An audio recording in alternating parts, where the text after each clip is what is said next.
tentang hidup harmonis. Bagaimana manusia mengupayakan hidup yang harmonis dengan alam. Versinya tahu. Ini kalau saya ringkas ada 3 caranya. Yang pertama apa?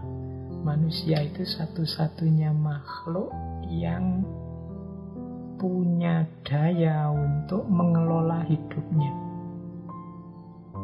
Meskipun hidup ini ada sunatullahnya, ada hukum alamnya. Semua di luar manusia otomatis berjalan sesuai jalur fitrahnya. Nah, manusia ini yang punya daya untuk nyeleweng, untuk taat, patuh dengan hukum alam atau untuk sebaliknya. Oleh karena itu, manusia yang sadar akan hakikat hidupnya harusnya banyak mengambil waktu untuk kontemplasi. Jadi kontemplasi ini dalam rangka menyadari bahwa hidup ini sebenarnya sudah ada mekanismenya sendiri, termasuk hidupnya manusia. Kalau bahasa kita kemarin, kita ini ada fitrah-fitrahnya. Kadang-kadang kita keluar jalur karena terlalu banyak mikir, terlalu banyak ngomong, terlalu banyak menganalisis macam-macam, kita merancang sendiri hidup di luar rancangan yang alami. Maka katanya Lao Tzu, ayo sekali-sekali kontemplasi. Bahkan lebih banyak kontemplasi lebih baik. Ketika pikiran kita menjadi diam, seluruh alam semesta akan menyerah menjadi diam itu. Jangan terlalu banyak merekayasa. Jadi hidup secara alami.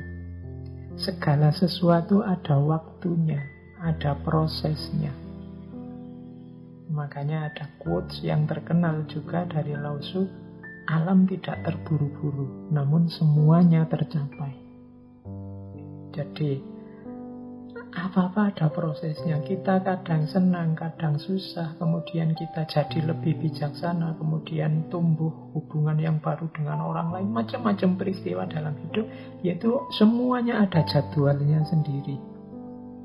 Kadang-kadang manusia yang terburu-buru, ingin cepat sukses, ingin cepat berhasil, ingin cepat diakui, ingin cepat populer. Terburu-buru semacam ini nanti jadi sumbernya kesulitan hidup, kesusahan hidup. Semua ada jadwalnya sendiri-sendiri.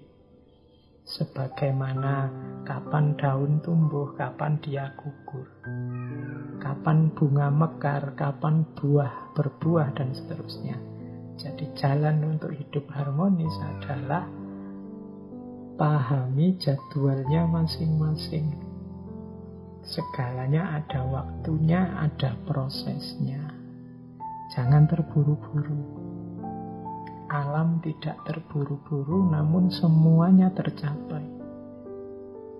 Air itu nanti pada akhirnya berakhir di laut, dan dia berjalan sesuai prosesnya.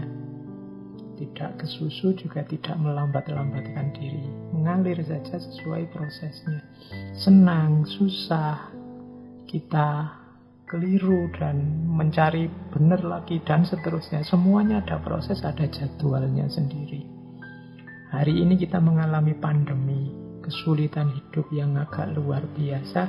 Mungkin memang sudah jadwalnya sesuai proses yang kita alami selama ini. Kenapa kita panen virus hari ini? Ya mungkin proses yang kita jalani mengarahkan kita pada munculnya peristiwa pandemi ini. Mungkin kita yang tidak bersih, mungkin kita yang membuat polusi-polusi dan lain sebagainya. Ya sekarang kita rasakan efeknya semacam ini. Jadi maka orang yang bijaksana, orang yang memahami mekanisme alam. Segalanya sudah ada waktunya. Terus itu yang pertama. Yang kedua, untuk kita hidup nyaman, harmonis, selaras adalah terbuka, mengosongkan diri. Manusia itu punya ciri yang sibuk dengan pikirannya. Isi pikiran kita itu selalu penuh macam-macam. Kadang-kadang hal-hal yang tidak penting, hal-hal yang tidak ada gunanya juga numpuk di kepala kita. Akhirnya tidak ada space, tidak ada sisa untuk hal-hal yang penting, atau yang penting malah terlewatkan. Maka penting kita mengosongkan diri, menyingkirkan isi kepala yang tidak penting, yang sembrono, yang merusak, yang tidak ada gunanya, yang iseng saja. Sehingga yang penting-penting bisa masuk, yang utama-utama bisa masuk. Katanya Lao Tzu, kegunaannya pot berasal dari kekosongannya. Kosongkan dirimu dari segalanya dan biarkan pikiranmu menjadi tenang. Jadi untuk hidup yang harmonis, kita ini harus terbuka, mau mengosongkan diri. Karena kalau pikiran kita kosong, itu kan banyak hal-hal yang manfaat bisa masuk. Sementara hari ini kita terlalu sibuk dengan ambisi kita, dengan kecemasan kita, dengan macam-macam hal dalam hidup kita yang menyusahkan kita sendiri. Maka ayo itu kita bersihkan, kita kosongkan.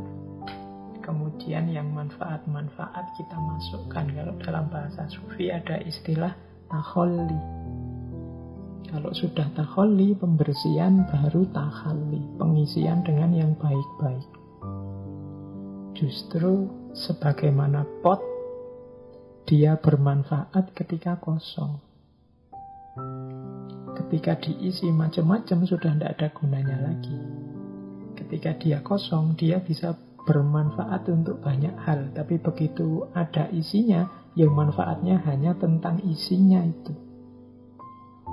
Pot itu kalau dia kosong, dia bisa dibikin macam-macam. Mungkin bisa dipakai naruh tanaman, bisa dikasih air untuk minum, bisa macam-macam fungsinya. Tapi begitu kita kasih tanah, dia hanya berguna untuk yang berhubungan dengan tanah. Begitu kita kasih air, dia berguna hanya untuk yang berhubungan dengan air. Di luar itu tidak bisa dipakai. Maka sebagaimana pot, pikiran kita juga begitu. Begitu kita isi A, padahal dia punya potensi A, B, C, D, E. Begitu isinya A, ya sudah, A itu selesai mengisi diri kita. Kemanfaatan hidupnya hanya seputar A saja. Maka Lao Tzu menasehatkan ya sering-sering bersih-bersih, dipilihi mana yang tidak penting yang ada di kepala kita.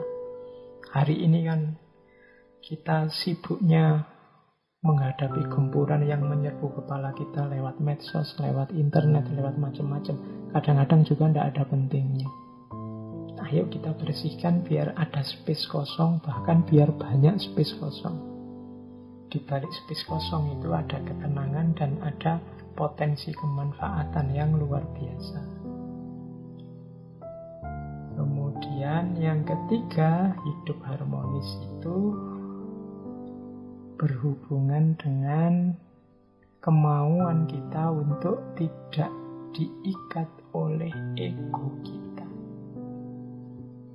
Jadi katanya Lao Tzu, ketika saya melepaskan diri saya akan menjadi seperti apa yang semestinya. Jadi banyak orang merancang dirinya dengan hal-hal yang mungkin tidak semestinya, di luar kapasitasnya, tidak seharusnya, dan macam-macam. Ini namanya ego. Ego itu biasanya bentuknya ideal-ideal yang kita tanam, kita patok dalam diri kita. Dan umur kita habis untuk mewujudkan ideal itu, tanpa kita sadar sebenarnya hakikatku itu apa dan siapa. Kita menghabiskan waktu mengkhawatirkan siapa kita seharusnya, sementara kita tidak banyak memahami diri kita atau siapa kita yang sebenarnya.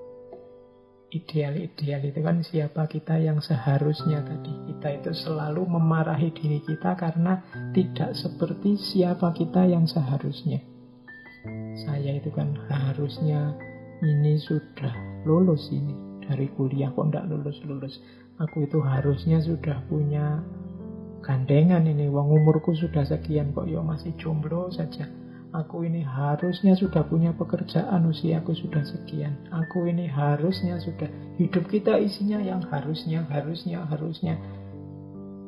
Akhirnya kita jadi susah dan gelisah sendiri. Kita tidak menerima kenyataan diri kita yang sebenarnya.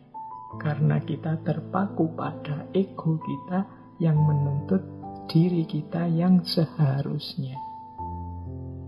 Ini sumber kegelisahan kalau menurut Tao.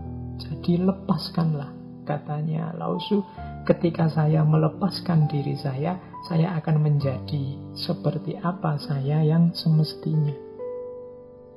Pahami diri kita. Hampir semua filosof Timur, bahkan filosof Barat seperti Socrates dan kawan-kawan kan selalu wanti-wanti untuk memahami diri, mengenali diri.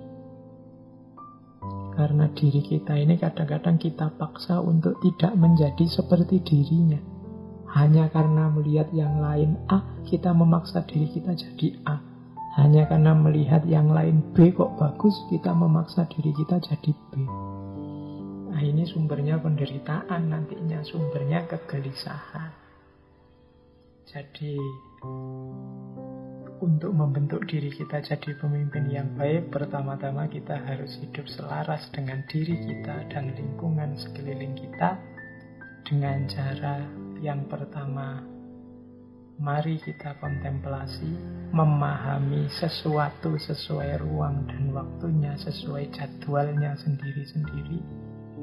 Yang kedua, mari tidak menyibukkan diri, tidak memenuhi diri dengan hal-hal yang tidak penting, yang hanya membuat kita susah.